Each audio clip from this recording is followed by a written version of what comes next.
Okay, our next video on the UK economy is looking at the impact of industry on the physical environment with an example of how modern industrial development can be more environmentally sustainable.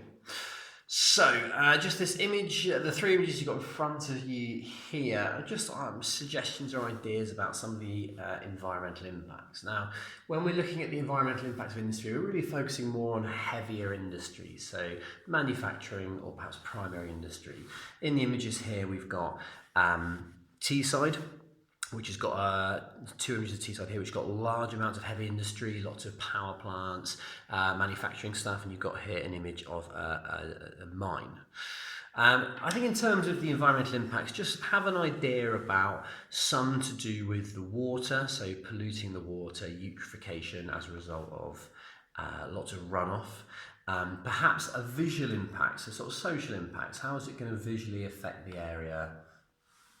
And how might that affect wildlife? So how might the wildlife have perhaps habitat being lost, wildlife corridors being sort of cut in half? Consider the soils. How is heavy industry going to contaminate soil? Often heavy metals, things like that, will often get into the soils, contaminate the soils for years and years. Consider the atmospheric impacts. Obviously, you normally get nitrous oxides, sulfur dioxides, carbon dioxides, carbon monoxides being released. They can have local impacts in terms of acid rain. They can also damage buildings, but they can also have global impacts because they can contribute to climate change.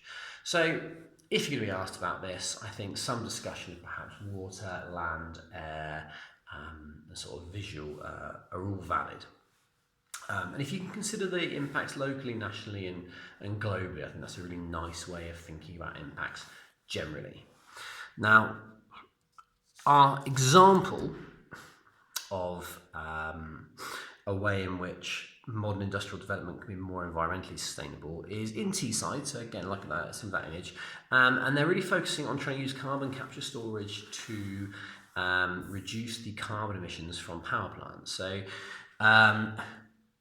in Tyneside, sort of Stockton-on-Tees around there, they do have about 58% of the UK's chemical industry.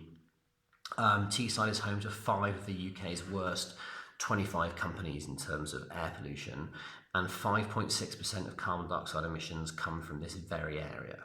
So there's a massively polluting sort of area, massively polluting industries. And the idea of carbon capture storage is power plants that are sort of burning coal, burning gas, burning oil, release carbon dioxide. And the carbon capture technology is designed to clean the emissions, so scrub the carbon dioxide out of the emissions being released. And the idea is this carbon dioxide is then processed and it's then buried in geological deposits underground. Now, this is a technology that's still being sort of sorted out and still being developed, but in theory, it could save 5 million tonnes of carbon dioxide by the 2020, which represents 90% of UK emissions. And this would help the UK meet its target of reducing carbon dioxide output by 80% by 2050. So this is also a nice link to the climate change stuff we've been looking at. So if you get asked about a specific example of a way of improving it, this would be a nice one to use.